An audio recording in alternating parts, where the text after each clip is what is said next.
Oi, boa tarde, tá me ouvindo? Tarde. Boa Deixa eu... tarde, muito bem. Preciso fazer alguma coisa, me identificar no chat ou... Oi, Bruna, boa tarde, gente. Vocês estão me Tarde, ouvindo direitinho? sim.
Olá, boa tarde. Tudo bom?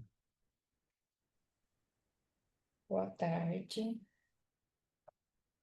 Boa tarde.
Boa tarde, Emily. Boa tarde, professor. Tudo bom? Tudo bem? É você que vai me ajudar aqui? Isso. Deixa eu te perguntar uma coisa. Você tem a ordem dos artigos? Porque eu não recebi. Eu recebi Não? assim, os artigos, mas o nome dos autores, de quem vai apresentar e a ordem, qual que é primeiro, segundo, terceiro, eu não recebi. Pelo menos eu não achei. Pronto, não foi repassado para a gente a ordem, né? Acho que vai de acordo com o que está aqui na sala e vai apresentando. Acredito que seja Tá, assim. Pode até me tá. É porque confirmar. não é porque nos outros anos vinha já o cronograma, né? Primeiro apresenta Uhum. fulano, depois ciclano, 15 minutos cada um, né?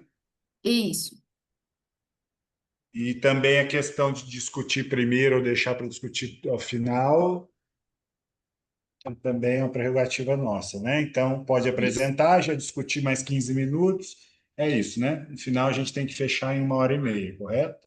Sim. Tá. É porque nos outros anos já vinha estipulada a ordem.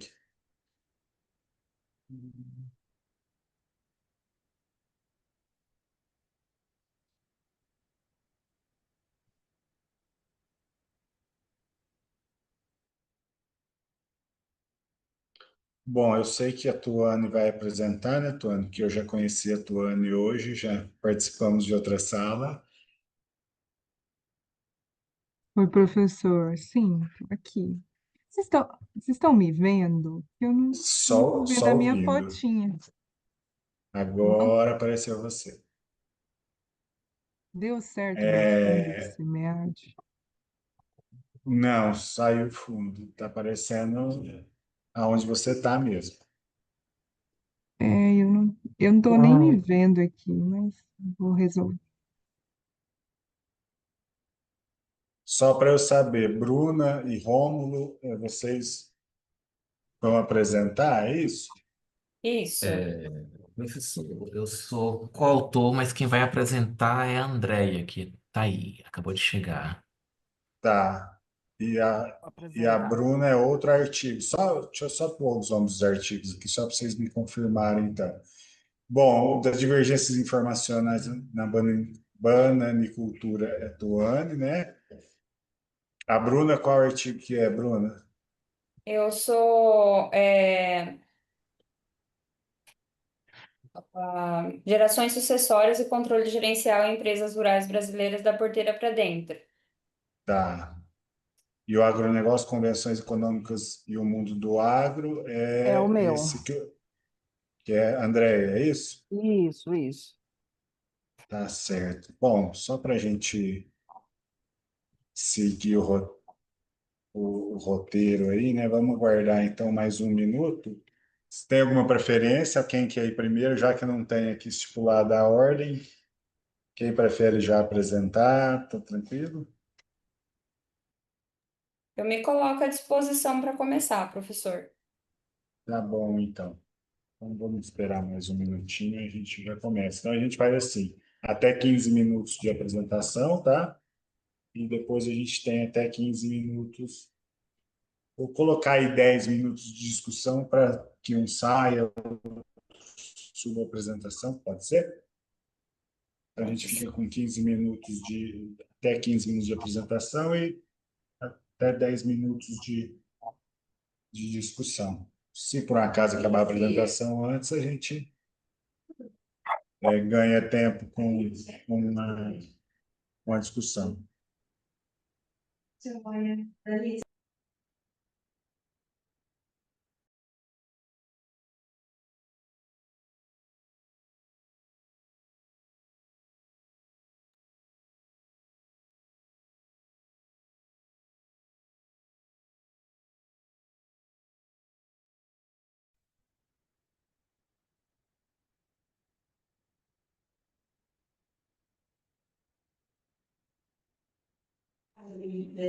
Podemos começar?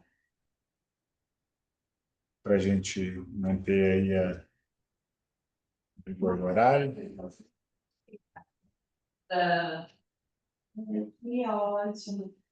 Vamos começar então. Bruno, Posso? você tem uma apresentação? Pode, fica à vontade.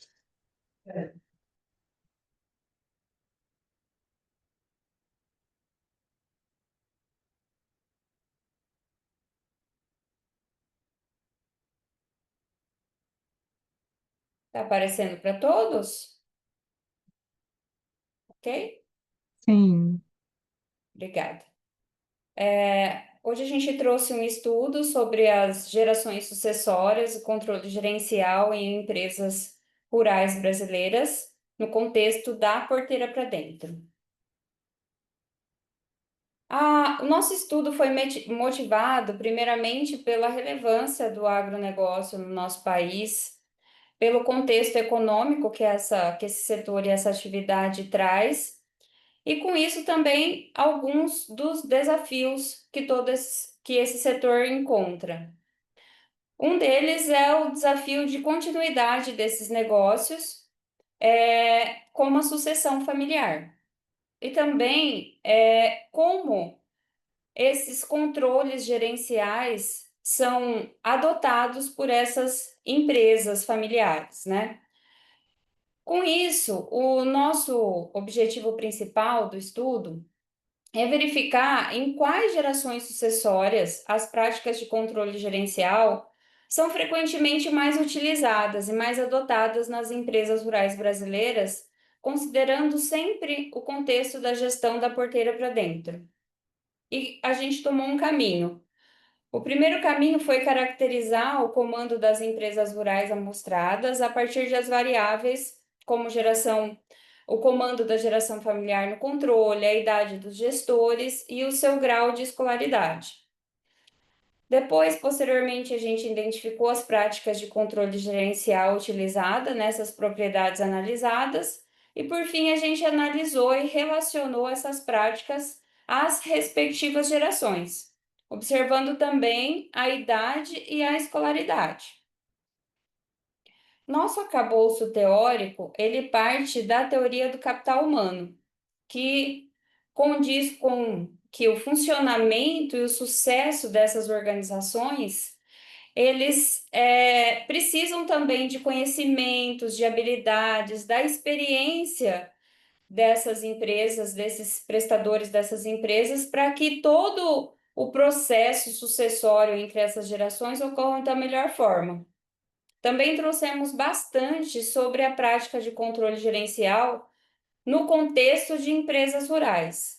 E a gente entende que o contexto das empresas rurais, né, as empresas rurais têm um contexto um pouco diferente. Muitas vezes, por ser de empresa familiar, é um pouco mais difícil essa tomada de decisão ou a implementação de muitos controles, né, gerenciais. A nossa pesquisa é de natureza quantitativa, com o uso de dados secundários. Nós utilizamos um banco de dados de um estudo inédito que foi realizado pelo IBGC, que tem o nome de Governança Corporativa no Agronegócio, Percepções, Estruturas e Aspectos ESG nos empreendimentos rurais brasileiros. Ele foi realizado em 2022. No total, esse banco de dados ele tinha 367 respondentes de todas as regiões do país. Ele possuía 49 questões e nós utilizamos uma subamostra de 157 respondentes, porque foi essa quantidade que respondeu realmente as questões que condizia com o nosso estudo, que é sucessão e controle gerencial. Nós consideramos 14 variáveis, e essas variáveis foram extraídas de 3 questões. As 3 primeiras variáveis foram extraídas das características das empresas, que é a geração familiar no controle, a escolaridade, a faixa etária do gestor, e as demais variáveis, elas foram extraídas de 2 questões, sendo que uma delas, os respondentes poderiam responder qualquer uma das ferramentas, e outra, os respondentes poderiam escolher só uma delas, né? Nós utilizamos o ROMOS em 3 dimensões. Foi realizado uma análise no software R e posteriormente nós aplicamos uma nova. Nós obtivemos alguns resultados exploratórios nesse contexto do estudo. 3 deles chamou a atenção, que a maior parte dos respondentes se encontrava na segunda geração de comando dessas empresas rurais. E a idade deles, da maior parte dos respondentes da nossa amostra, variou entre 31 a 50 anos. E a escolaridade, a maior parte deles já obtinha pós-graduação. Dentre as cargas das variáveis ativas da ROMUS, nós identificamos 5 que se destacaram, que foi o balanço patrimonial, demonstrativos de resultados do exercício, projeção de fluxo caixa, orçamento de caixa a longo prazo e projeções financeiras com análise da dívida e índice financeiros. A carga fatorial delas foi muito forte e relevante para restringir a geração do comando nesse próximo gráfico que eu vou mostrar para vocês e vai ficar um pouquinho mais fácil de entender.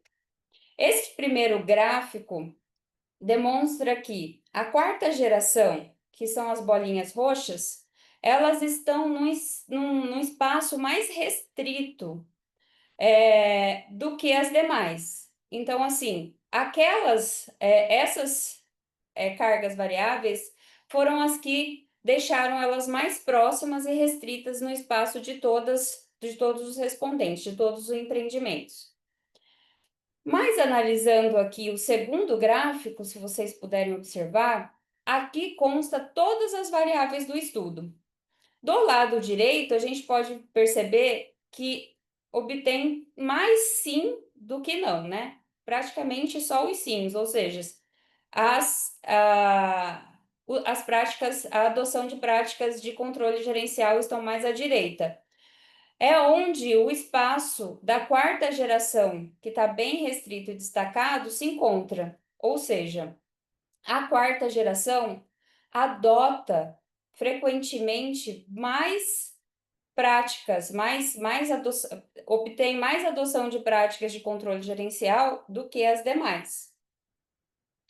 Com isso, a gente destaca também que a geração do comando, a partir do teste da MANOVA, ela tem uma carga fatorial elevada, que faz com que a gente entenda que a geração, dentre as características, a geração do comando é o que faz esse espaço ficar restrito, ou seja, a idade e a escolaridade, elas não fazem esse espaço se destacar tanto quanto a geração do comando dessas propriedades rurais.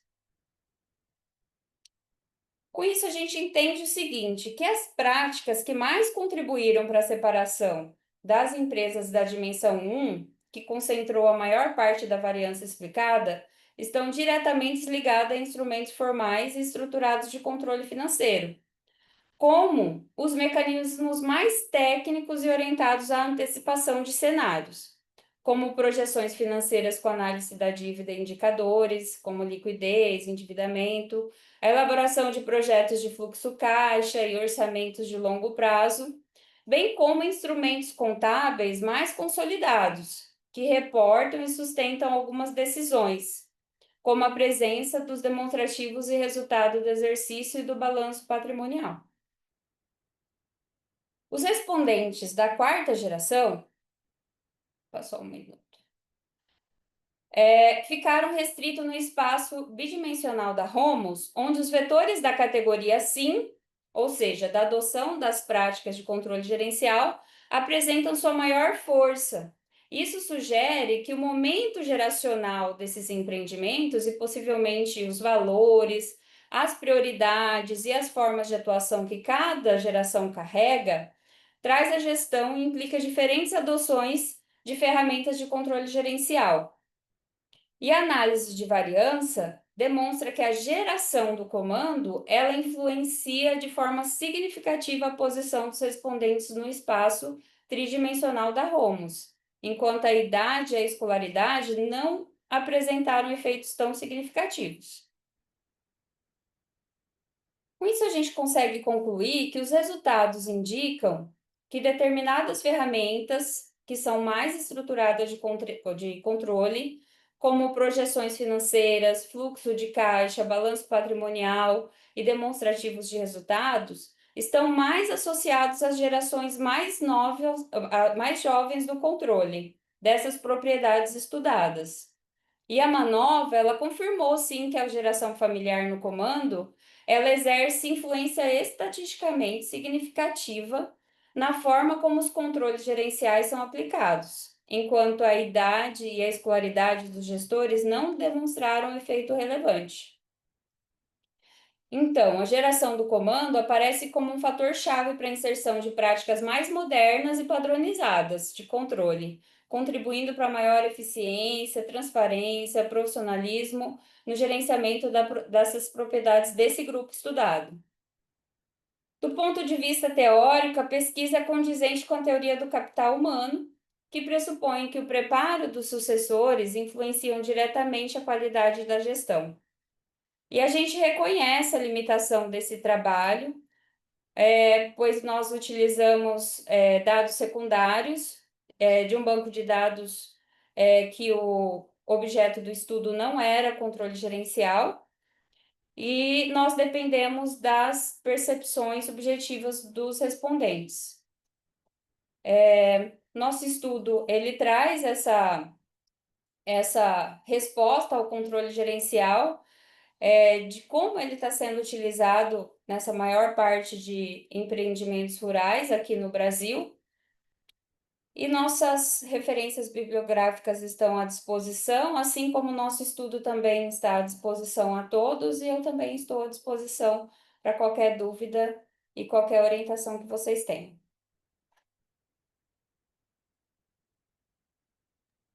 Perfeito, Bruna. Obrigado. Bom, eu nem me apresentei formalmente, né? Vou aproveitar, deu 12 minutos aqui, vou aproveitar para me apresentar formalmente também, né? Eu já fui falando. Bom, meu nome é João Paulo, vocês me desculpem não ter me apresentado formalmente antes. Eu sou consultor do Sebrae São Paulo em agronegócios, e estou vinculado à Universidade Federal de São Carlos, porque faço meu pós-doc lá, tá? Voltado para a agricultura familiar, políticas públicas, então um pouco do que eu trabalho na prática e na área acadêmica também. E aí já vamos para a discussão aqui com a Bruna. Se alguém tiver alguma questão, fique à vontade, eu vou começar. Ô, Bruna, só me diga uma coisa, inicialmente. Esse estudo faz parte de algum outro estudo maior? É a sua dissertação? Você faz mestrado, é isso? Eu faço doutorado. Doutorado. Faz parte do estudo da sua tese ou é um estudo à parte? Não, ele faz parte da disciplina de controle gerencial, que foi Ah, tá. a doutora Márcia, e nós tínhamos esse banco de dados que foi realizado pelo IBGC, só que o banco de dados ele foi pouco trabalhado. Então, assim, Entendi. com a professora Silvia Kahneman, a gente entendeu a necessidade de trabalhar um pouco melhor esse banco de dados, até para provocar estudos posteriores, Sim, sim. para a gente conseguir realizar um questionário para obter esses dados primários, porque a gente entende a necessidade até mesmo de traduzir essas formalidades, porque quando a gente vai até um empreendimento rural, eles geralmente não entendem essa, né, controle gerencial. Se você falar, tem um caderno, e aí eles vão. Então, a gente está tentando, com esse estudo, provocar outros estudos para que a gente consiga esses dados primários. Tá. Aqui no caso, é uma dúvida, tá? Sim. Você não apresentou aqui na apresentação, mas você tem, ou você, no estudo lá, você consegue distinguir, por exemplo, o tamanho das propriedades, de quando, de que, qual o São, perfil dá para, de Aham. onde, região, Sim, são propriedades de grande porte, só que são todas é, da fronteira para dentro, e são propriedades do Brasil todo. Então, tem uma diversidade bem grande, até mesmo de atividade, assim, do setor. Mas faturamento é acima de 20 milhões, se não me engano. tá. São propriedades grandes. Eu estou dizendo isso aí, até comentando, acho muito bacana o trabalho. Essa questão de sucessão familiar é um assunto importante, né, no agronegócio, não só no agronegócio, né, como qualquer outra qualquer outro setor econômico, né? Mas no agronegócio é bem discutida a necessidade de se fazer a sucessão, né? E a minha, vou colocar aqui como preocupação é que realmente você vê aí pela sua apresentação, pelos resultados que você apresentou, que me surpreendeu até o número, né? A quantidade de empresas que tratam de sucessão aí. Mas, obviamente, é aquilo que você acabou de falar, está muito voltada a grandes propriedades, né? E muito provavelmente, né? Não vou afirmar com certeza, porque eu não estou lendo isso em lugar nenhum nesse momento, mas nós estamos falando aí de produção, né? De monocultura, muito provavelmente de commodity, né? E acho que o tema é muito relevante e preocupante no sentido também da gente entender isso para pequenos produtores, né? Aí fica uma dica aqui, né? Uma sugestão de continuação do trabalho, se for possível extrair esses dados para um próximo artigo também, né? Com relação ao mesmo tema, só que voltado para a agricultura familiar, né? Porque no caso da agricultura familiar, além da gente estar falando da questão da sucessão, a gente está falando dessa manutenção dessas pessoas no campo, a gente está falando de segurança alimentar, né? Então, acho que as coisas acabam se conectando, né?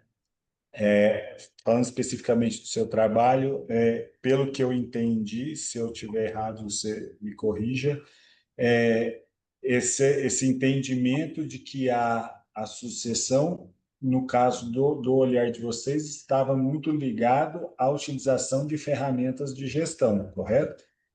Isso, que a geração que mais se destacou e que ficou nesse espaço restrito é uma geração que, por mais que seja a geração mais jovem, né? Assim, a geração, não os gestores, eles aplicam maior quantidade de controle gerencial, de adoção, eles adotam mais práticas de adoção de controle gerencial. Por mais que esses controles gerenciais sejam os mais formais e tradicionais, mas ainda assim a geração mais jovem, o comando mais jovem, né, passou já praticamente 3 gerações, seria a quarta geração, é a que se destaca na utilização dos controles gerenciais. Perfeito. Pessoal, alguém tem alguma colocação, quer fazer alguma pergunta? Senão eu acabo monopolizando aqui a discussão. Minha vontade aí. Rômulo, Rony, Andréia, Silvia, própria Andy. Alguém tem alguma colocação? Quer fazer algum comentário? Tranquilo, pessoal? Ninguém vai perguntar nada? Bom, Só, professor, Pois não. Emily, só parabenizar o trabalho da Bruna, também falar, Bruna, que caso você queira, né, seguir a sugestão do professor e expandir isso para a agricultura familiar, eu sou do Piauí, tá? E eu faço parte da Federação de Jovens do Agronegócio do Piauí. Então, é uma federação, são jovens que fazem parte dessa associação familiar e que representam o agronegócio nesse setor de jovem, né, em eventos, em várias coisas que mexem com o mundo do agronegócio no estado do Piauí. E aí, dentro dessa federação, tem o programa CNA Jovem, também é um programa ótimo para, né, que você pode extrair muitos dados dali, porque o CNA Jovem ele é uma iniciativa do governo que vai buscar essa sucessão familiar nessa forma de programa. É um programa incrível, muito legal. E também lá dentro desse programa, de cada estado, eles elegem. Pois não, professor. Não, pode continuar. Que passou uma pessoa aqui e me cumprimentou. Desculpa. E aí, de cada estado, eles elegem algumas iniciativas que eles vão trabalhar. No estado do Piauí, no ano passado, foi justamente um programa de sucessão familiar voltado para a agricultura familiar. Então, assim, é um programa que os jovens estão trabalhando esse ano em todo o Piauí em relação à associação familiar. Então, pode ser que você consiga dados, e aí, se você quiser os contatos, eu posso passar para você tranquilamente. Vou te procurar, com certeza. Muito bacana, hein?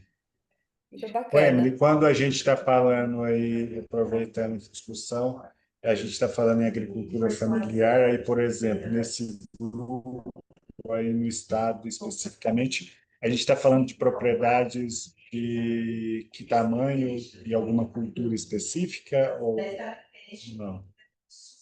Pronto. A federação geralmente são agricultores familiares de pequeno porte, né? São agricultores de pequeno porte. Quando a gente, dificilmente, eu acho que quase não tem jovens, assim, de propriedades grandes, né? De monoculturas e tal. Essa representatividade mais nas federações de mais alto escalão aí. Perfeito. Mas tem Silvia, muitas, e não tem uma segmentação específica, professor. Tem ah, ovinocaprinocultura, tem várias segmentações distintas. bacana. Obrigada, Beleza, Emily. obrigado. Eu vou te procurar com certeza. Obrigada a todos pela atenção, professor, pelo debate. Silvia, Continua. acho que a Oi. Silvia quer fazer alguma ponderação. Não, é só Pois um não. comentário. Eu estava escutando aqui a fala da Bruna. É assim, só para contextualizar um pouquinho, esses dados, esse banco de dados, eu, durante algum tempo, eu fiz parte de um grupo de trabalho no IBGC, né, na questão de entender as práticas de governança corporativa nas empresas rurais, né, da porteira para dentro, como a Bruna chamou a atenção. E esse banco de dados ficou um banco bastante interessante e a Bruna até usou uma parte dele para dissertação de mestrado e aproveitou agora, como ela disse, na disciplina da professora Márcia, para discutir a questão de controles gerenciais, né? E só para, assim, como a Bruna disse, não foi feito para isso, mas analisou-se várias dimensões, práticas de governança, práticas de gerenciais, né? E também adoção de práticas socioambientais. Então, é um banco de dados bastante interessante, cobre várias regiões do Brasil. Agora, realmente tivemos esse problema, tem um viés, né? De estar mais, os respondentes mais de média e grande propriedade. Só pela minha experiência, você comentou que você é consultor do Sebrae, eu já fui consultor do Sebrae e hoje estou na Universidade Federal. Quando a gente fala em agronegócio, por mais que a gente fale que são empresas relativamente grandes, né, e a maior parte são grandes produtores, é interessante observar que mesmo em grandes empreendimentos, você tem uma negligência no que diz respeito aos controles adotados. Na agricultura familiar, com certeza, mas tem uma questão de uma, né, de adoção dessas práticas, tá, relacionadas até nessas ferramentas, mas mesmo grandes empreendimentos, grandes propriedades, eu costumo até comentar, é impressionante, mesmo produtores grandes, porque na área de pecuária, você tem uma baixíssima adoção de controles, né? E esse banco de dados é interessante porque ele permeia várias atividades. Então, não foi o caso desse trabalho em particular da Bruna, mas deve ter alguma diferença na adoção dessas práticas de controle quando você compara entre setores. Então, quando você trabalha com agricultura, onde tem produtores mais preocupados nesses controles, você trabalha com pecuária, pecuária de corte, por exemplo, né? Você já tem uma tendência de relaxar um pouco nessa questão dos controles, né? Levantar isso, as práticas tradicionais, fluxo de caixa, retorno, aquela coisa toda. Então, eu acho que é super interessante a gente olhar a agricultura familiar, com certeza, é outro perfil, né? Mas mesmo em grandes empreendimentos, a gente percebe que tem uma deficiência grande quando você compara com empresas urbanas, independente do tamanho, né? Então, é só essa observação. Parabéns, Bruna, Ah, e obrigada pela oportunidade. ah, professora, sim, concordo inteiramente. Mesmo grandes propriedades, você tem, se negligencia muito, né? Hoje, por Uhum, exemplo, eu trabalho muito com café. E a uhum. grande maioria dos produtores, quando eu pergunto qual é o custo de uma saca de café, ninguém sabe, ninguém é assim, né? A grosso modo, a grande maioria não sabe me dizer quanto custa uma saca de café, né? Isso demonstra a falta de gestão, né? E aí você vai pegando, você falou, você vai pegando algumas culturas, as coisas tendem a geralmente piorar, né? Por exemplo, Onde as questões, por exemplo, gestão de custos são mais sensíveis, por exemplo, no leite, né? Que a margem é estreitíssima, né? Falta de gestão, ela é mais latente, é mais preocupante ainda, né? Hoje você tem o café com preço de mercado alto, você sabe que de alguma coisa está sobrando ali, né? Mas, por exemplo, um laticínio repassando R$ 2 no litro de leite, corre-se um grande risco do produtor estar pagando esse leite, né? Então, com certeza, isso é indiferente, não que seja indiferente, mas não acontece só com pequenos, né? Acho que essa é uma questão que a gente do Sebrae, por exemplo, trabalha muito, né?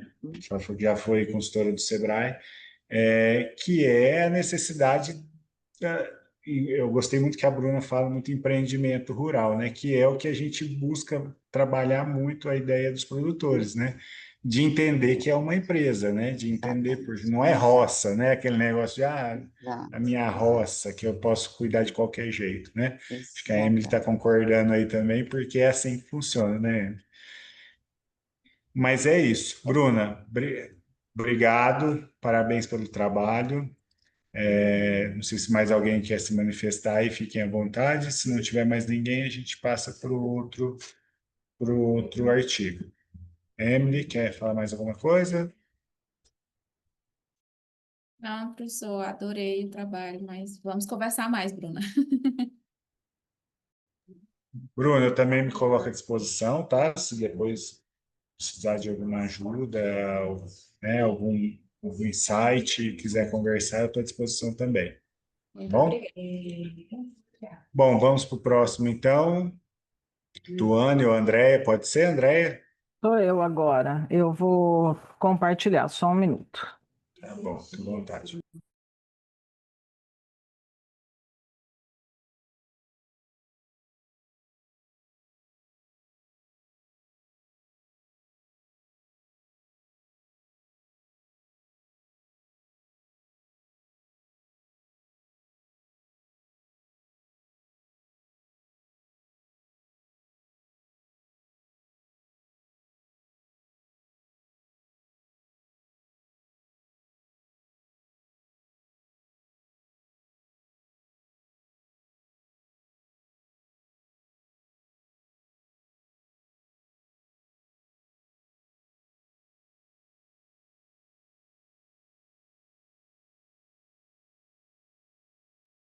Tá ok aí para vocês? O som também? Sim? Sim. Então, Sim. então posso começar? Posso? Bom, boa tarde a todos. Meu nome é Andreia e eu vou apresentar o trabalho cujo tema é agronegócio, convenções econômicas e o mundo do agro. Na verdade, esse trabalho, ele é uma parte não oficial da minha tese de doutorado, ele não vai compor a minha tese de doutorado, mas serviu como um instrumento, assim, de referência. E ele foi, na verdade, elaborado por mim, pela Ana e pela Carol, alunas do mestrado e do doutorado, e pelos professores Rômulo, que está aqui presente, e pelo professor Elcio Benini.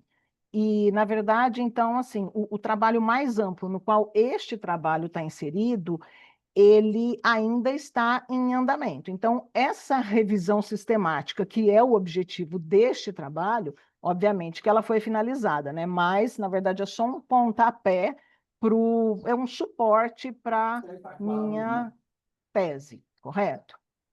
Só um minuto. Bom, então vamos lá, né? O agronegócio brasileiro, como todo mundo já está bastante informado, ele é visto como carro-chefe da economia brasileira. Por quê? Né? Pela participação que ele tem na geração de renda e do PIB, que, segundo os dados, né, divulgados aí pela mídia, pela imprensa, a depender do ano, chegam a representar aí 25% do PIB. Obviamente que essa representação de um quarto do PIB, ela é extremamente discutível e questionável, né, envolve uma série de questões desde o conceito de agronegócio lá em Harvard dos anos 50, mas não é isso que nós vamos fazer aqui. Mas, de qualquer forma, né, o agronegócio ele é visto, né, como uma locomotiva.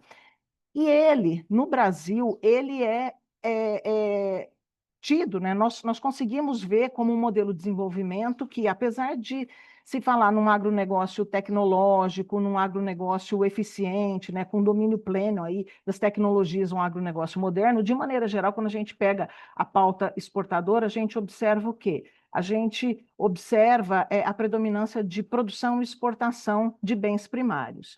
De qualquer forma, o que nós entendemos, né? Que esse padrão de especialização, né, de produção e, consequentemente, de exportação, ele é entendido por uma grande parte da população brasileira como sendo uma vocação natural. Vocação natural no sentido de que o Brasil, por ter uma quantidade grande de terras, por ter um clima favorável e assim por diante, ele teria naturalmente vantagens, né, comparativas na produção deste tipo de bem. E, portanto, né, seria uma tendência natural do país ter essa cara que tem. Nós estamos aventando aqui a hipótese de que o desempenho do agronegócio, se não na sua totalidade, né, mas pelo menos uma parte dele, ele tem determinantes políticos. Então, a gente passa a entender, né, o agronegócio como um fenômeno de caráter, ainda que em parte, político. O que significa isso? Que esse desempenho ele tem a ver com algumas condições diferenciadas que o setor acaba desfrutando. Então, a gente tem assim, volume e condições diferenciadas de crédito, seja para compra de insumos, comercialização, estocagem, isenção fiscal, aquisição de agrotóxico, maior acesso à informação técnica, perdão de dívida, enfim. Existe um pacote de elementos aí que beneficiariam e conduziriam a esse resultado. Então, nós entendemos que esse conjunto de condições diferenciadas ele faz parte de uma arquitetura política, e nós acreditamos que essa estrutura política que permite que essas condições diferenciadas cheguem ao agro, ela é sustentada por aquilo que a gente chama convenção, ou que a gente vai chamar daqui a pouco de mundo do agro. Mas o que é, antes disso, né, uma convenção ou esse mundo do agro? Quando a gente fala de convenção, a gente se preocupa, né, a teoria das convenções ou economia das convenções, do Botansky e Thévenot, eles se preocupam em entender como é que os agentes, né, coordenam as suas ações em um sistema não centralizado de tomada de decisões. Então, como é que os acordos são construídos dentro da sociedade? Como é que os indivíduos resolvem conflitos, justificam as suas ações, né? Então, a gente está preocupado, os autores, na verdade, né, da teoria das convenções, economia das convenções, eles estão preocupados com as interações sociais. Então, as convenções, elas são esses quadros morais, são essas regras que vão ser aceitas, são acordos, né, sobre significados e valores. Então, ela é uma construção social, e a partir dessa construção social, sobre o que é reconhecido ou não, sobre o que é digno ou não, sobre quem deve desfrutar ou não de um benefício, a gente entende que é possível que exista no Brasil um mundo do agro. Então, eu tenho um modo de vida, uma cultura, música, jeito de falar, jeito de pensar, o agro que o qualifica de forma que ele tenha as suas demandas justificadas e, portanto, atendidas. Então, essa é basicamente a nossa questão. Com base nisso, né, com essa tentativa de nós buscarmos a representação deste mundo do agro, que é o que eu estou fazendo neste momento na minha tese, né, antes, na verdade foi durante, né? Não vou nem dizer que foi antes, que foi no início desse ano. Eu me preocupei em tentar entender, né, dentro do quadro geral de artigos científicos publicados aí nos periódicos, né, qual é a aplicação especificamente no agronegócio da teoria das convenções, até para ver se esse viés de análise política, ou se em algum momento existe essa preocupação em retratar o mundo do agro no Brasil pela teoria das convenções.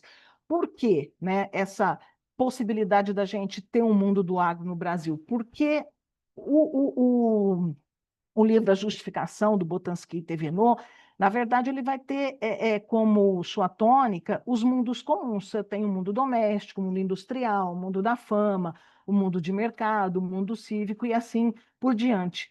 E será que este mundo do agro não é passível de existência aqui no Brasil?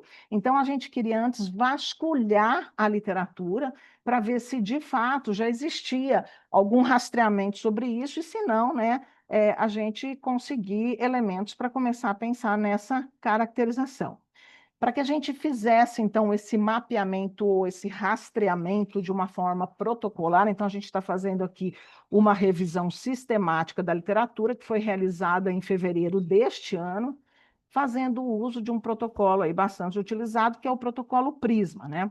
Com esses descritores, teoria das convenções, agronegócio, agricultura, agroindústria, usando aqui os operadores booleanos AND ou OR, né? Então, nós queremos trabalhar essa teoria, mas com aplicação específica para o agronegócio.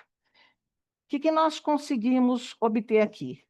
Nós trabalhamos com quais bases de dados? Redalyc, Spell, Web of Science e Scopus.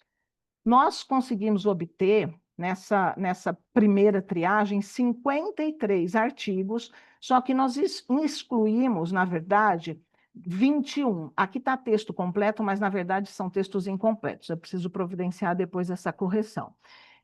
Por que, na verdade, nós excluímos 21? Porque 18 eram incompletos, nós não tínhamos acesso, e 3 eram duplicados. Então, nós ficamos com 32 artigos, fizemos a leitura dos títulos e do resumo, né? E aí chegamos, então, após excluir 9 desses artigos, a 23 artigos. Após a leitura da publicação, na totalidade, a gente manteve, então, aí esses 23 artigos. É interessante observar, já discutindo um pouquinho dos resultados, que mais de 90% desses artigos foram encontrados em duas bases, na Redalyc e aqui nas Scopus. Se eu não me engano, acho que 91%. Basicamente, com relação aos dados, né? Interessante que essas publicações, elas vão aparecer entre 2010 e 2023. Basicamente, nós temos uma predominância significativa de estudos de caráter qualitativo. Então, dos 23 artigos que nós selecionamos, né, no final de toda a triagem, nós vamos ter 20 artigos qualitativos e apenas 3 de caráter qualitativo. Nós tivemos uma preocupação aqui em olhar não apenas a região pesquisada nesses artigos, mas também o país de origem dos pesquisadores. E aí nós vamos ter, né, uma maioria de pesquisadores de origem brasileira. Então, desses 23, 11 desses pesquisadores são brasileiros. Essa mesma predominância nós vamos observar aqui nas regiões pesquisadas. Então, dos nossos 23 artigos, 10 artigos se referem a estudos sobre o Brasil. Na sequência, nós temos estudos sobre regiões múltiplas. Então, são combinações, por exemplo, União Europeia e Estados Unidos, Japão e União Europeia, e assim por diante. Em se tratando desses estudos brasileiros, né, existe uma predominância de estudos para o Rio Grande do Sul, Santa Catarina e Mato Grosso do Sul. Se não me falha a memória, Rio Grande do Sul tem um pessoal da URGS, e aqui no Mato Grosso do Sul apareceram, então, pesquisadores da própria UFMS, né, onde eu faço aqui o meu doutorado. Basicamente, nós tivemos uma preocupação nesse início de estabelecer, né, ou identificar, melhor dizendo, a quais categorias, né, pertenciam esses artigos. No total, nós conseguimos elencar 34 categorias, né, e elas estão aqui expostas nesse quadro. A categoria mais aludida entre todos esses artigos, né, foi qualidade. Ela foi mencionada em 10 dos 23 artigos. Na sequência, a teoria ou economia das convenções, ela traz como temática de estudo a agricultura familiar em 7 dos 23 artigos. Depois, sustentabilidade econômica, social, ecológica ou ambiental vem em terceiro lugar, né, com 6 artigos abordando essa temática, né? à luz da teoria ou economia das convenções. Depois ainda vem crítica social, desenvolvimento rural, inserção, construção social de mercados e qualidade, ambiente informal, produção artesanal, né, cadeia agroalimentar, stakeholders e outros já num número menor, né? É interessante a gente fazer uma observação que essas categorias, a gente fez uma separação, né, até para identificar essas categorias, mas de maneira geral, elas não são encontradas isoladas. Por exemplo, quando eu falo assim de qualidade, boa parte dos estudos que buscam a economia das convenções para entender ou obter qualidade, ela vai se associar a outras categorias. Por exemplo, eu posso associar a busca da qualidade à questão de ambiente informal. Então, naquelas relações de confiança, de reciprocidade entre consumidor e produtor, né? Ou ainda nas cadeias curtas, quando eu falo da aproximação via vendas diretas. Então, na verdade, a gente vai ter uma construção social, na maioria desses artigos, a gente observa alguns elementos importantes, né? Muito quando eu falo assim, até de formas de desenvolvimento alternativo, a gente vê um protagonismo que parece em pé de igualdade entre produtor e consumidor na determinação assim desses elementos, né? Então, chegando aqui às considerações finais, né? É um trabalho basicamente descritivo, mas o que nos chama a atenção? Primeiro, é o período de concentração dos estudos, que vai de 2010 até 2023. Nós acreditamos que os estudos concentrados nesse período mais recente, eles têm a ver com a tradução da obra seminal do Botanski Thévenot para o inglês, que aconteceu em 2000. Com relação à predominância dos estudos aplicados, né, ao Brasil, isso foi algo que nos chamou a atenção, embora eu acho que aí tem um viés, né, da base escolhida, que a Redalic, ela é uma base, né, onde nós temos uma concentração maior de estudos aqui da América Latina. Por que isso? Porque nos interessa, de fato, né, o conhecimento maior da realidade dos países latino-americanos, em particular, no meu caso da tese, aqui das condições brasileiras, né? Então, eu acho que essa escolha aqui, sem dúvida nenhuma, ela fez toda a diferença, até porque boa parte dos artigos, né, estavam aqui. O que a gente consegue observar? Que a teoria das convenções ou economia das convenções, ela é um instrumental analítico muito multitemático. Então, ao mesmo tempo em que eu abordo qualidade com vínculos aí, aumento de vínculo entre produtor e consumidor, relações de confiança, né, cadeias curtas e assim por diante, eu tenho também estudos que passam por críticas sociais, então a gente vai ter aí estudos, por exemplo, como o setor produtor de tabaco, e eu tenho também empresas que são ancoradas em modelos mais tradicionais de administração, até, por exemplo, passar depois por empresas aí que buscam lançamento de marcas coletivas, né? Aí vai aparecer, então, questões relacionadas à inovação, sustentabilidade em todas as suas dimensões, questões relacionadas, por exemplo, a bem-estar animal. Então, a gente tem um rol multitemático bastante interessante. O que a gente entende? Que a economia das convenções ou teoria das convenções, ela nos revela um potencial para pesquisas que possam dar suporte tanto para a elaboração como para a análise de políticas públicas. Vamos pegar, por exemplo, no caso de agricultura familiar, né, que aparece lá como segunda maior menção em números de artigos.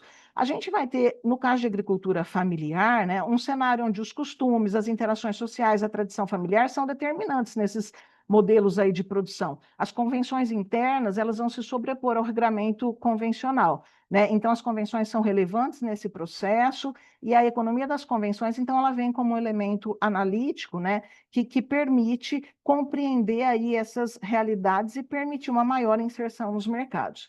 E, por fim, ficou confirmada, né, a possibilidade de nós fazermos uso, para a minha tese, no caso mais específico, né, da teoria das convenções ou economia das convenções, né, como uma teoria para que a gente possa tentar representar o mundo do agro aqui na economia brasileira, que é o que nós estamos fazendo através de entrevistas semi-estruturadas que já foram aplicadas e a partir da construção de uma matriz aí de sujeito coletivo, a gente vai construir um discurso do sujeito comum que busca, então, né, confirmar essa hipótese de que existe, de fato, um mundo do agro para a economia brasileira. Aqui eu coloquei somente as referências principais, mas, basicamente, é isso. Obrigada. Perfeito, André. Muito bom, muito interessante, né? Bom, eu vou deixar primeiro alguém, se alguém tiver alguma questão, quiser fazer alguma ponderação, depois eu falo, senão eu acabo dominando aqui a discussão por fazer o controle do microfone, né? Alguém quer fazer alguma colocação, ponderar alguma coisa, fiquem à vontade. Meu Eu caro tenho João, algumas eu posso. colocações. Pois não, professor, fique à vontade. Dá licença, eu vou aproveitar que você abriu primeiro para o pessoal para fazer uma breve consideração aqui sobre o trabalho da Andrea. A Andrea está produzindo uma tese com o objetivo de tentar verificar essa questão da formação de um mundo do agro, né? E é interessante a gente notar como é que a sociologia francesa mais contemporânea ela utiliza essas categorias para representar estruturas densificadas de relações entre grupos relativamente homogêneos, assim, não, homogêneos não é a palavra, fechados em torno de algum contexto social de referendamento, né? E isso nos dá uma perspectiva de compreender o agronegócio brasileiro como uma dinâmica sociológica totalizante que tem uma estrutura de referências interna de validação de suas próprias práticas, interesses e maneiras de fazer política, por assim dizer.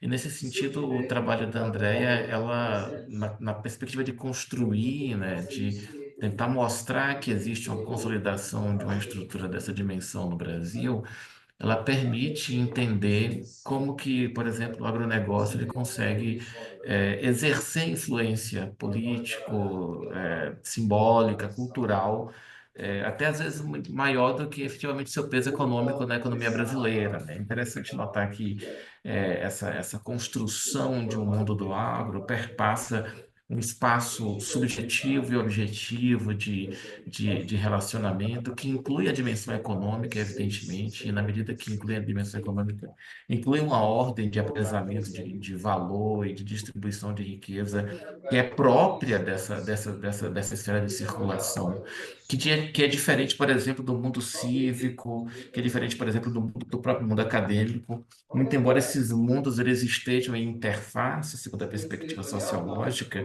eles ainda assim conformam-se espaços de fricção e transição dentro de lógicas ulteriores, né? Então, eu estou fazendo um trabalho muito interessante.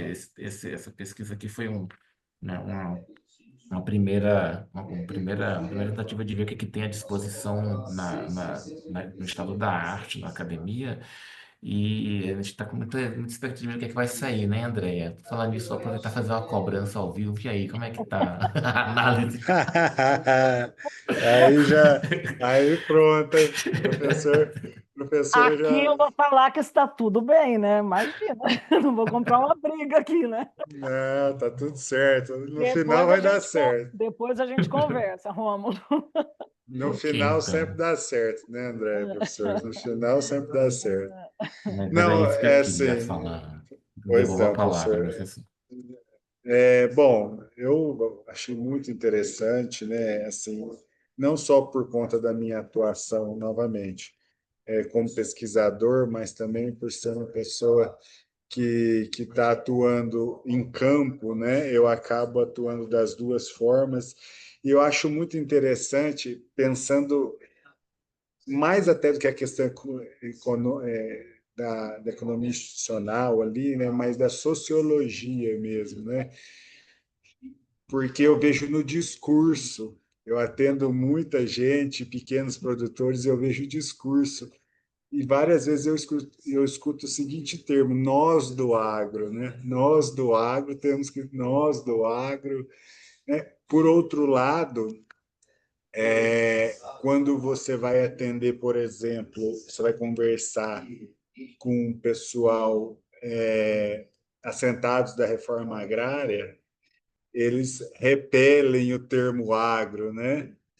E no final, pensando de uma forma coletiva, né, professor? Todo mundo é agro, né?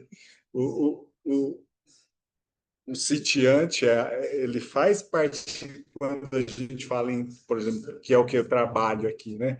Cadeia produtiva, né?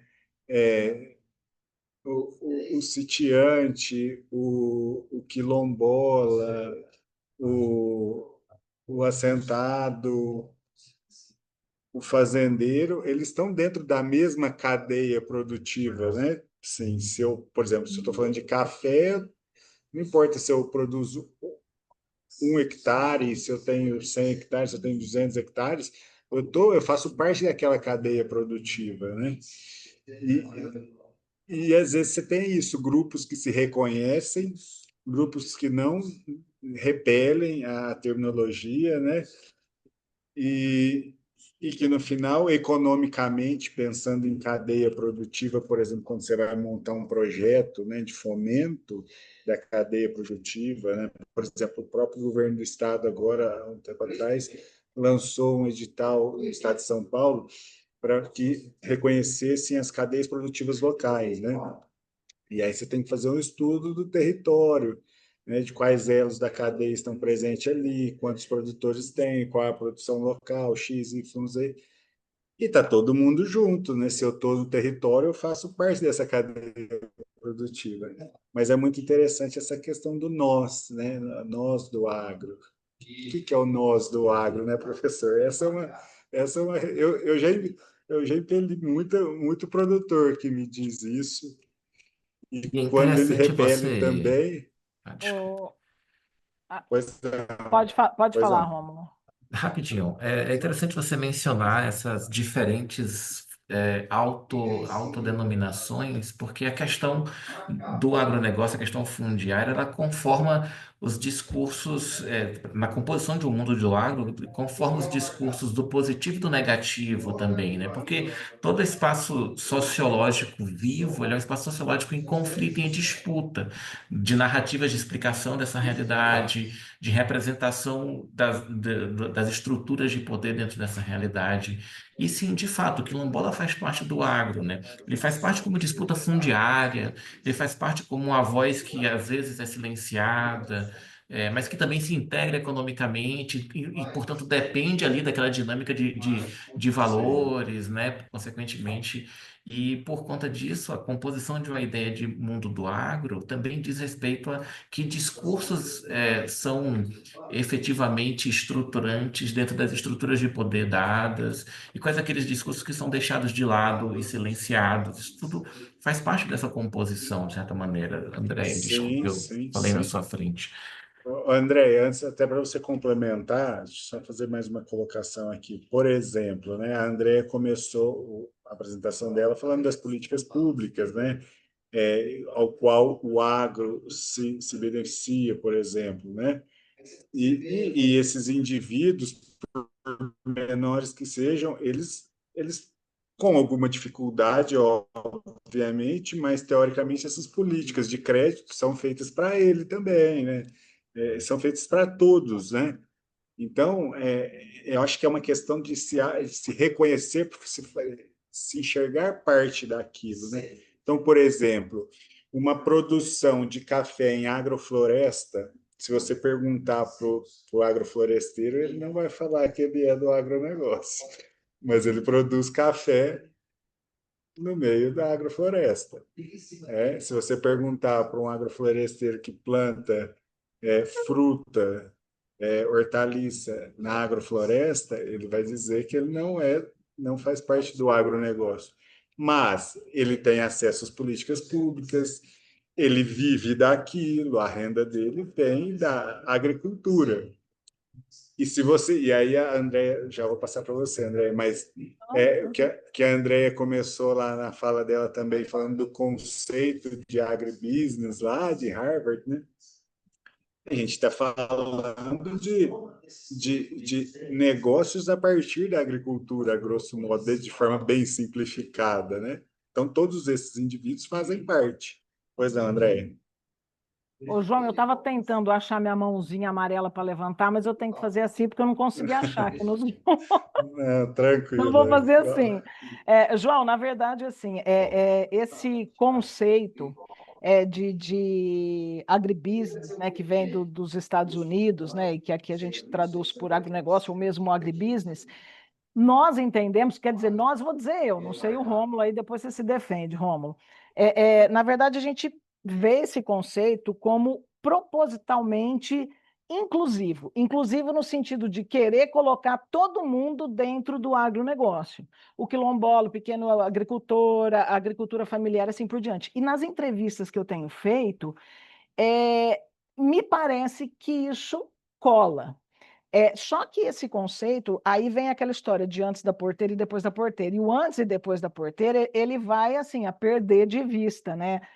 Até onde a vista não alcança mais. Então, por exemplo, quando você fala da indústria automobilística, tem borracha, não sei o quê, então você vai contabilizar isso, por exemplo, lá e vai dar os 25% do PIB. Então, na verdade, esses números que colocam tudo no agronegócio, desde o cara que produz insumo, agricultura familiar, passando pelo agricultor mais convencional, tradicional, até a agroindústria, produzindo coisas que a gente, sei lá, sapato, ele dá a falsa impressão de que o agro engloba tudo isso. Só que em termos de representatividade política, em termos de acesso aos recursos e em condições, na verdade, essa representatividade, ela é assim, é uma pseudo-representatividade, ainda que boa parte dos agentes que se acham incluídos nesse agronegócio não entendam dessa forma. Eles, de fato, falam nós do agronegócio. Agora, é interessante que eu andei entrevistando assim, alguns figurões mesmo, nomes brasileiros assim que ajudaram a trazer o conceito de agro para o Brasil e, inclusive, pessoas, produtores do agro que reformularam a matriz energética no Brasil e assim por diante. E eles próprios, né? É que eu sou professora de economia também, então a gente sabe como é que você faz a contabilização dos 25% do PIB e você vê que tem coisa ali que é forçada. Eles próprios, intuitivamente, quando eu falo assim, você acha que isso é agro? Não. Então você vê que é um conceito artificialmente pensado para uma pseudo-inclusão. Só que essa pseudo-inclusão ela obviamente ela não vai se traduzir em condições iguais para todo mundo que está englobado nesse conceito, né? E eu acho que é isso que a gente então tenta um pouquinho trabalhar. Existe essa convenção, né, da música que pega, do jeito de falar, da vestimenta, né? O agro é a locomotiva do país, né, que é justamente para você se sentir parte disso, mas na verdade não é. Inclusive, quando a gente fala de representatividade política, a maioria se declara que não se sente representado. Né? Ou seja, representatividade política sai de um conceito desse tamanho e vem para um conceito assim minúsculo. Né? Então, seria um conceito pseudo-englobante, eu acredito, né? Penso eu. Não, é muito interessante, me chama muita atenção, que é assim, a grosso modo, de novo, nesse caso específico aqui, eu estou falando mais de questões que eu vivencio na prática do que questões acadêmicas até. Mas, assim, se eu converso, por exemplo, duas pessoas têm 1 hectare, certo? Os dois têm 1 hectare. Um produz café convencional em 1 hectare, o outro produz café em agrofloresta em 1 hectare. O agrofloresteiro não se considera do agro, não aceita essa nomenclatura de agronegócio, e o outro que tem 1 hectare, ele, ele, ele além de aceitar, ele se coloca nessa posição. Eu Ele sou do veste a agro. camisa, né? Ele veste a camisa, Isso, ele isso. defende, né? Isso tem muito a ver com pertencimento, realmente, né? Eu sou produtor de café, por exemplo. Então, é produtor de café, né? O que produz o café em agrofloresta, ele não fala que ele é produtor de café, ele fala, eu sou agrofloresteiro e tenho café. Então, você vê que a narrativa é diferente, né? Então, acho que, lógico, no seu caso o seu trabalho é mais voltado para a questão econômica, mas uma análise de discurso para esse tipo para essa questão, para essa análise, para se delimitar essa questão do mundo agro, do pertencimento, acho que é muito interessante, porque passa pela questão da aceitação e de querer fazer parte, né, do indivíduo. Não, mesmo que eu até acho que eu não sou, mas eu quero fazer parte, sabe? A grosso modo, eu vou usar aqui um comparativo que talvez não seja o mais ideal, mas só para ilustrar, é aquela questão que o Maslow fala lá na pirâmide dele, da pirâmide das necessidades, ele fala ali, tem um certo grau ali das necessidades que ele fala de autorrealização e de questões sociais, de pertencimento a grupos, eu quero me sentir parte daquilo. Então, é aquilo, eu escuto determinada música, eu consumo determinado produto e eu utilizo de determinados discursos já prontos também, porque eu quero, se eu não faço, eu quero fazer parte daquilo. Eu acho muito interessante, pois não.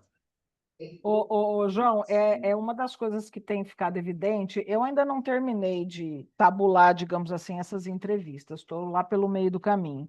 Mas é interessante, assim, que pessoas, eles, quando se colocam, assim, como parte do agro, aí você muda o assunto, quando chega, por exemplo, ao final da entrevista, você começa a tentar pontuar alguns efeitos colaterais desse modelo agroexportador. Então, por exemplo, você acha que o agro ele influencia o preço da comida que você come? Não. Então, é uma negação assim meio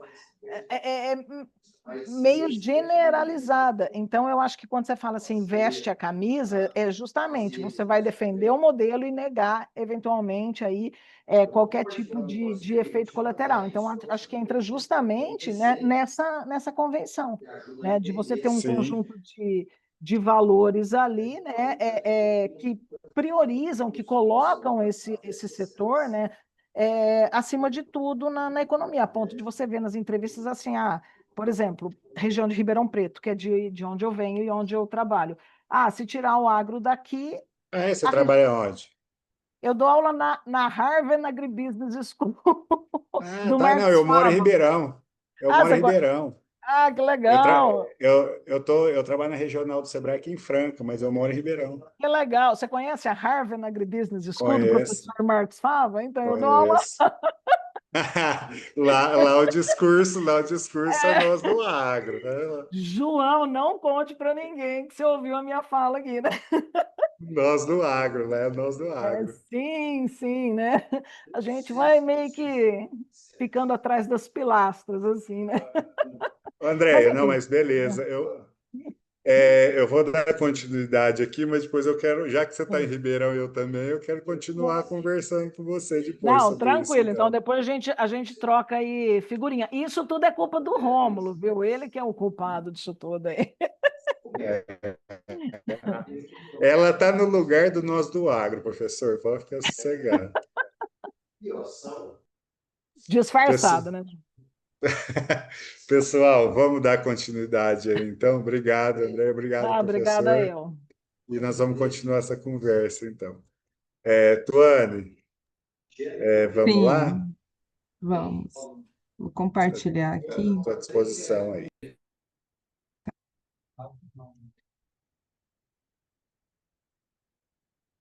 tentando compartilhar aqui a tela toda.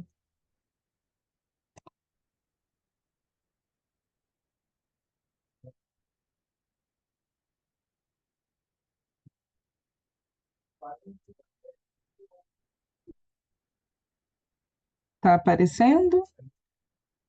Assim. Tentando diminuir aqui. Para não ver você. Bom, pessoal, boa tarde.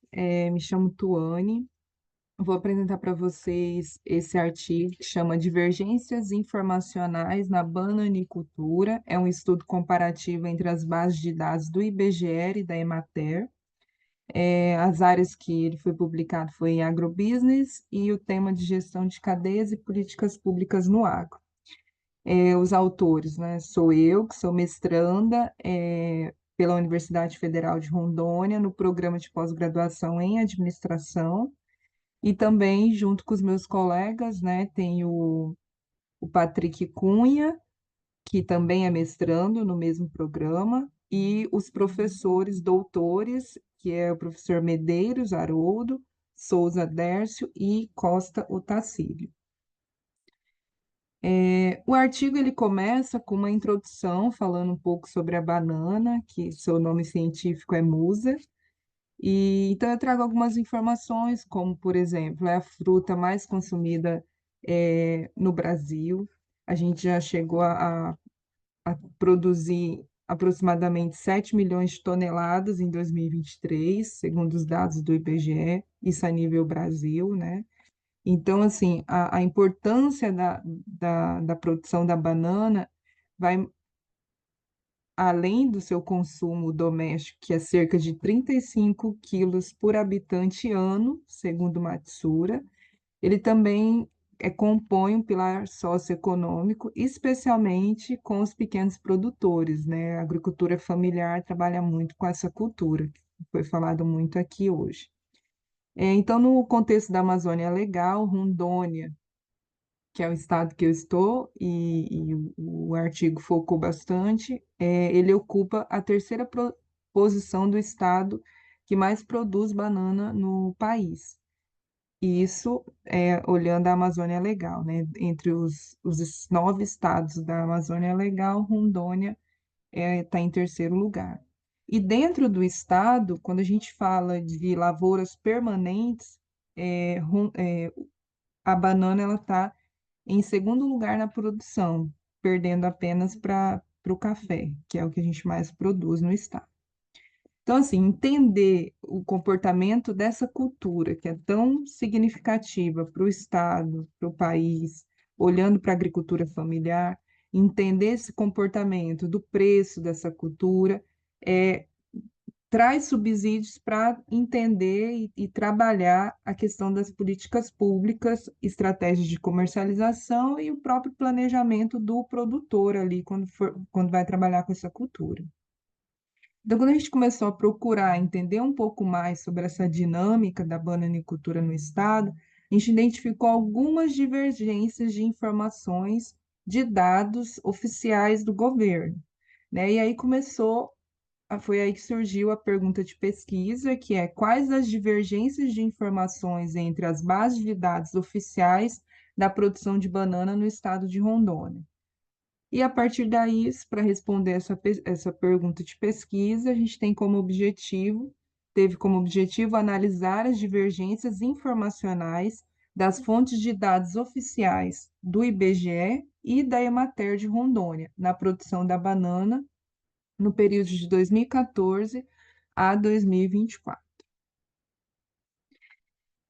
Antes de entrar, né, no artigo propriamente, o que a gente utilizou como luz teórica, né, fundamentação teórica, foram 3 pilares, assim. Primeiro, a questão das políticas de gestão de dados e a padronização das bases de dados. Então, entender o que é a padronização de dados, o que compõe isso, quais autores que falam muito sobre isso.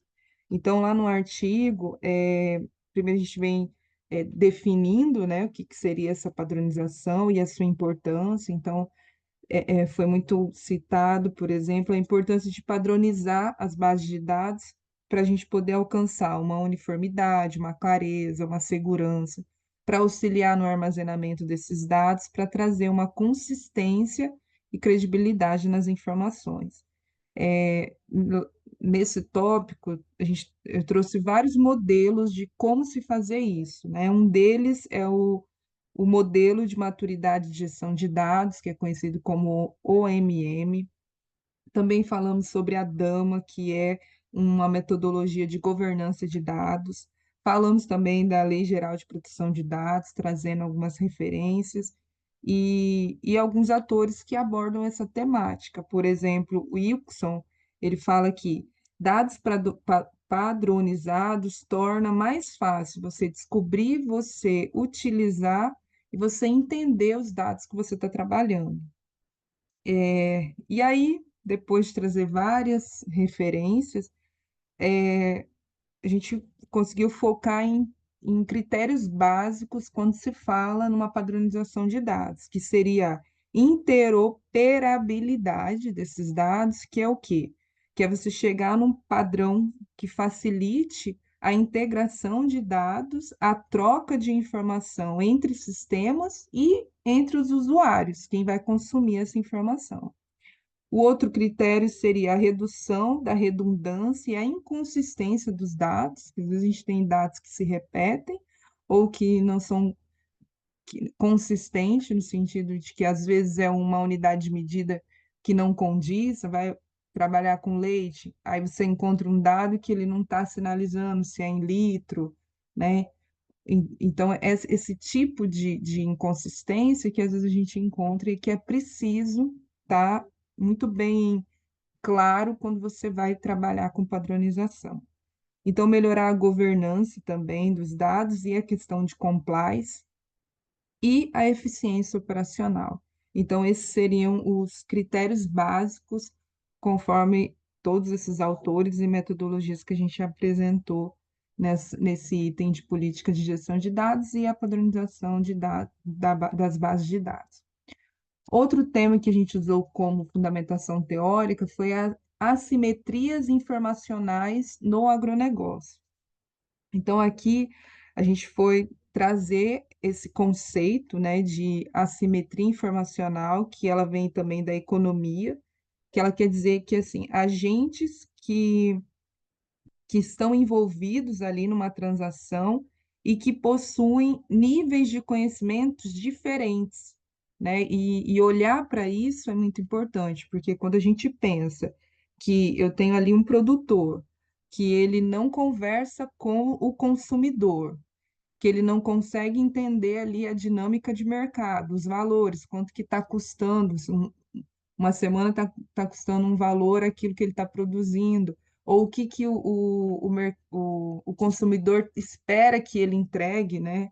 Então, assim, a gente falou aqui do agroflorestal, então pensar que hoje o consumidor quer mais algo orgânico, e como que esse produtor vai trabalhar isso para atender o que o consumidor quer, colocar um valor nisso. Então, assim, quando a gente fala de assimetrias informacionais, é isso, é quando a gente pensa em agentes envolvidos numa transação e que possuem níveis de informações diferentes. E quando eu consigo diminuir essas diferenças de informações, a gente consegue ser mais assertivo.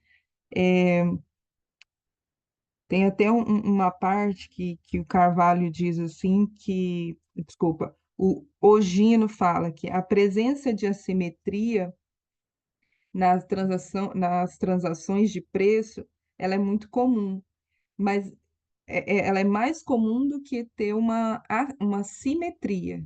Só que se a gente não olha para isso, não vê que ela realmente existe, a gente pode prejudicar nessa elaboração de políticas públicas, no acesso a um desenvolvimento social, enfim. Então, a gente trouxe esses referenciais para entender as questões de assimetrias informacionais e quanto que isso prejudica no dia a dia. Outro item que a gente trouxe foi a questão da produção de banana, e aí, até na hora de responder apresentar os resultados, eu falo um pouco mais. Tá? A metodologia que foi utilizada nesse artigo foi uma abordagem quantitativa, exploratória e descritiva, né? Então, assim, o objetivo foi pegar os dados do IBGE e da Emater. A Emater seria a Empresa de Assistência Técnica à Extensão Rural de Rondônia, né? Que cada estado tem o seu, pode mudar um pouquinho a nomenclatura. Mas, basicamente, foi ir nas bases, deles que é aberto, é público, né? Eles estão disponibilizando essas informações, buscar os dados que eles têm disponíveis e entender como que eles disponibilizam essas informações. E aí a metodologia foi coletar esses dados, fazer uma organização, uma limpeza, transformar esses dados, porque alguns estavam em valores anuais, o outro estava em valores unitários, então teve que fazer essas transformações para poder deixar ali o mais padronizado possível para fazer uma análise descritiva, comparativa desses dados e discursar as diferenças deles. A base de dados coletada, limpa, estratificada, organizada, inclusive está disponível lá no Zenodo, tem até o link também, se vocês quiserem, lá no artigo vocês também conseguem acessar, tem o ROI desses dados, para ficar mais fácil também, se alguém quiser analisar depois. Então, assim, olhando os dados, né, os resultados, primeiro tem a questão, a gente trouxe os resultados dos dados que foram coletados pelo IBGE, a produção de banana no estado de Rondônia de 2014 a 2023. Importante destacar que o IBGE ele tem dados desde 1970 e alguma coisa. Mas por que 2014? Porque a Emater só tinha dados a partir de 2014. Então, para fazer um recorte justo ali para as duas bases, a gente fez a análise de 2014 em diante. Então, em resumo, depois de coletar as informações, essa foi a tabela que a gente conseguiu organizar e quais foram as variáveis analisadas, né? Lá você consegue extrair os dados de rendimento médio da produção em quilos por hectare, área destinada à colheita em hectare, área colhida em hectare, quantidade produzida em toneladas e o valor da produção em R$ 1.000. Né? Então, aqui eu consigo visualizar por ano, de 2014 a 2023, e uma análise descritiva simples, né? Fiz a média desses anos, trouxe os valores mais altos, os valores menores, e foi feito um cálculo de coeficiente de variação. Por que, né, trabalhar com coeficiente de variação? Porque como eu tenho variáveis aqui de unidades de medidas diferentes, como hectares, quilo, tonelada, R$ 1.000, então quando eu trabalho com coeficiente de variação, eu consigo colocar todos na mesma medida e fazer uma análise mais precisa. Então, nessa parte do artigo, a gente primeiro vai fazer uma análise desses números, né, dos dados mesmo encontrados. Então, quando a gente olha aqui, por exemplo, 2018, a gente consegue visualizar que teve um rendimento, um rendimento médio da produção elevado, 76%, quando a gente olha aqui foi o maior no histórico aqui, na série temporal aqui de 2014 a 2023, foi o mais alto. Já 2017, a gente encontra aqui o menor valor de rendimento. Enfim, vou trazer ali no artigo vários pontos sobre esses dados apresentados, fazer mesmo uma análise descritiva dessas informações. Depois, a mesma coisa, a gente traz a tabela com os dados coletados da produção de banana em Rondônia de 2014 e 2024, que a Emater tinha até 2024. Aqui para vocês na apresentação, eu só coloquei 2014 e 2024, mas no artigo lá tem de 2014 a 2024, todos os outros anos também. E aí algumas diferenças, né? Enquanto que no do IBGE, a base de dados eu trouxe aquelas variáveis de produção, de rendimento médio, tudo de banana. Já na base da Emater eu tenho banana de fritar, banana maçã, banana nanica, banana prata, todos na mesma unidade de medida, em quilo, né? Mas era o preço da banana. E eles traziam o valor unitário. Então, no caso unitário, em relação ao quilo, né? Então, 1 quilo de banana de fritar, qual que era a média em 2014? Banana de maçã, qual que era o valor em 2024? Então, ele trouxe dessa forma. Já o do IBGE, ele fazia uma média anual e trazia em R$ 1.000, que ele calculava esse valor. Então, assim, aí a gente já começa a ver as diferenças de informação que a gente encontra, certo? Também trouxe valor, o maior valor, menor valor, o coeficiente de variação e a média desses valores. Por que a média? Quando eu venho aqui para trabalhar com a comparação das bases de dados da Emater e do IBGE, vou falar um pouquinho mais sobre algumas características dos dados.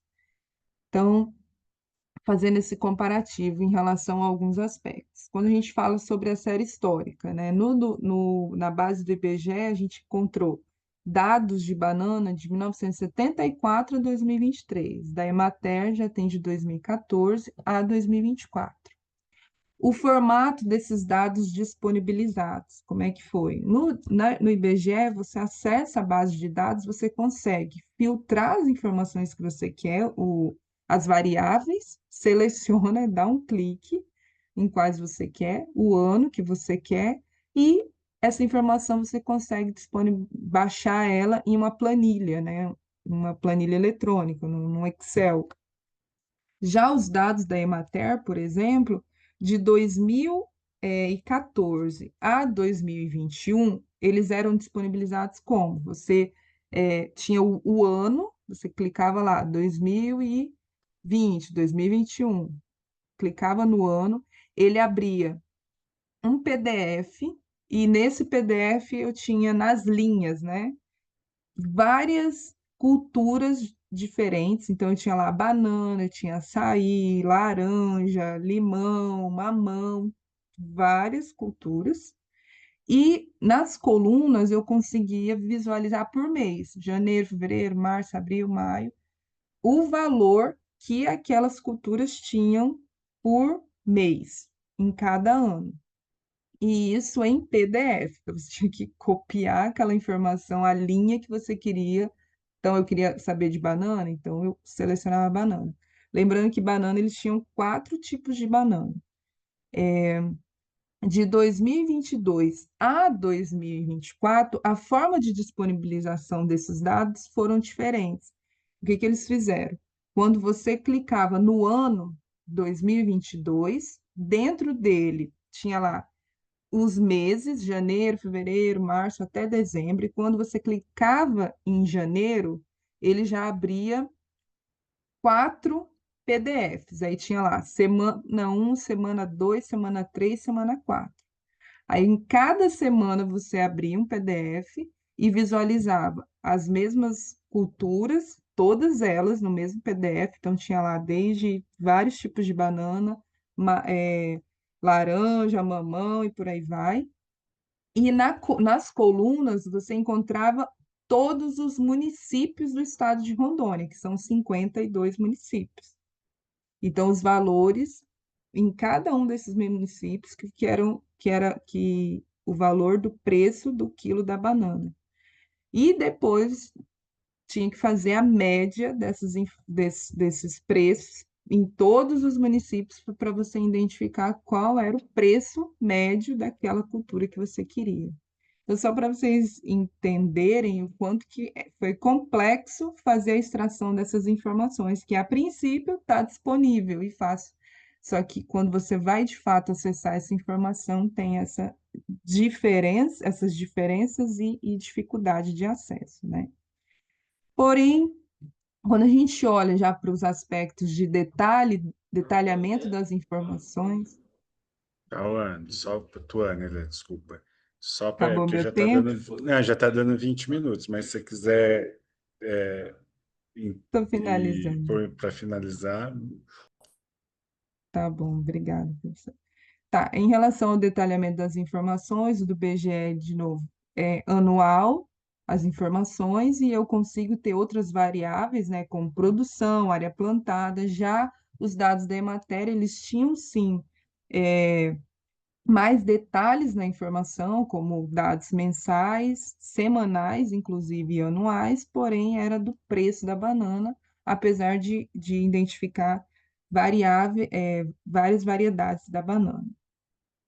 Um ponto importante também, que eu acho que vale a pena falar sobre quando a gente compara as duas bases, é a questão da metodologia. O IBGE ele traz muito claro qual é a metodologia que ele utilizou e como que ele chegou naquela informação.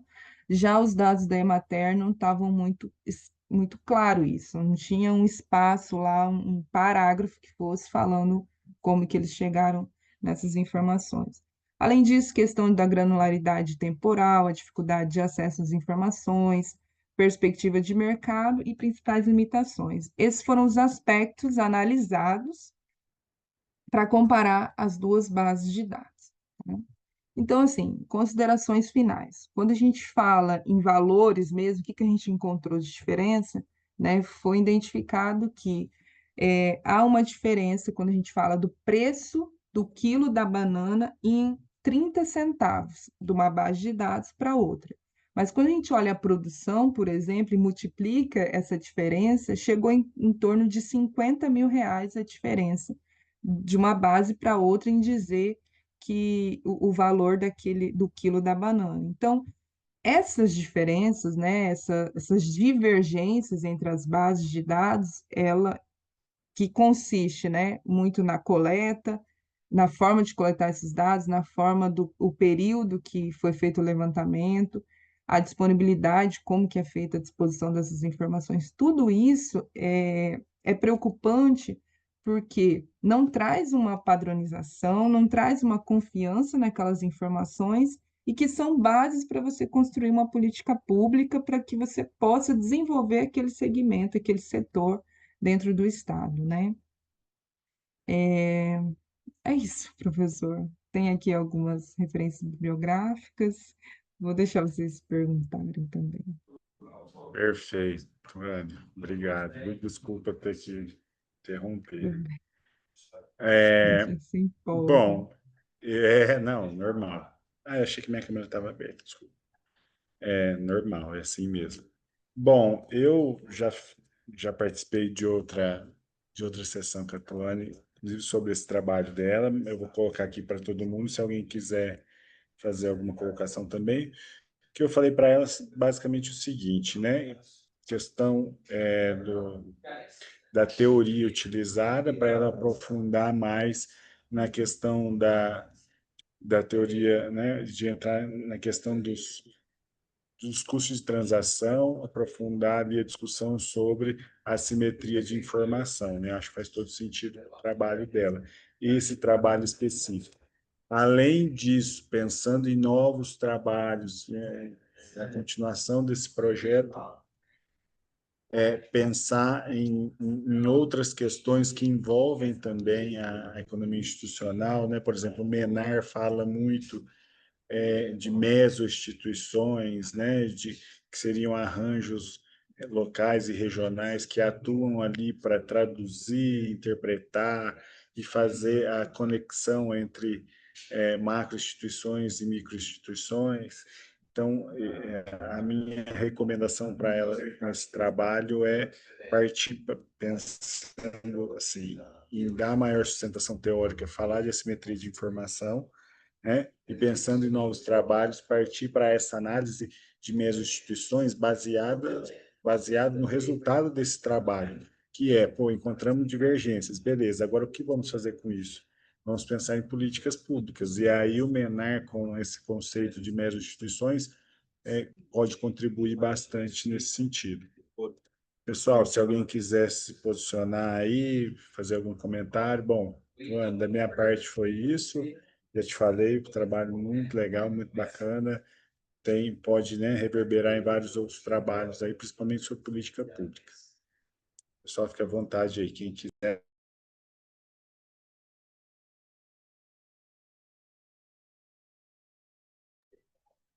Tranquilo? Ninguém? Nós já estamos com o tempo estourado. Se alguém tiver que falar alguma coisa, fale agora ou cale-se para sempre. Alguma questão? Então é isso, pessoal. Estou à disposição, coloquei meu telefone ali no chat. Quem quiser pode me chamar. Estou à disposição para contribuir aí com todos vocês na medida do possível, tá? Agradeço aí a participação de todos. Bom, estamos começando a semana do SEMEAD aí, né? Que seja uma semana de bastante discussão, de bastante proveito, que todos nós consigamos aí absorver o máximo de conhecimento possível, porque aqui sempre tem bons trabalhos. Obrigado mais uma vez, Emily, obrigado pelo apoio aí. Quem está aqui ainda, Bruna, obrigado, professor Rômulo, Andréia, vamos conversar. Luane, mais uma vez, parabéns pelo trabalho. Valeu, Obrigada, pessoal. professor. Obrigada, Muito colega. obrigada, pessoal. Boa Tchau, noite. tchau. Sucesso para Boa todo mundo aí. noite. Amanhã estamos de novo aí. Tchau, Ok. Um tchau. abraço. Tchau.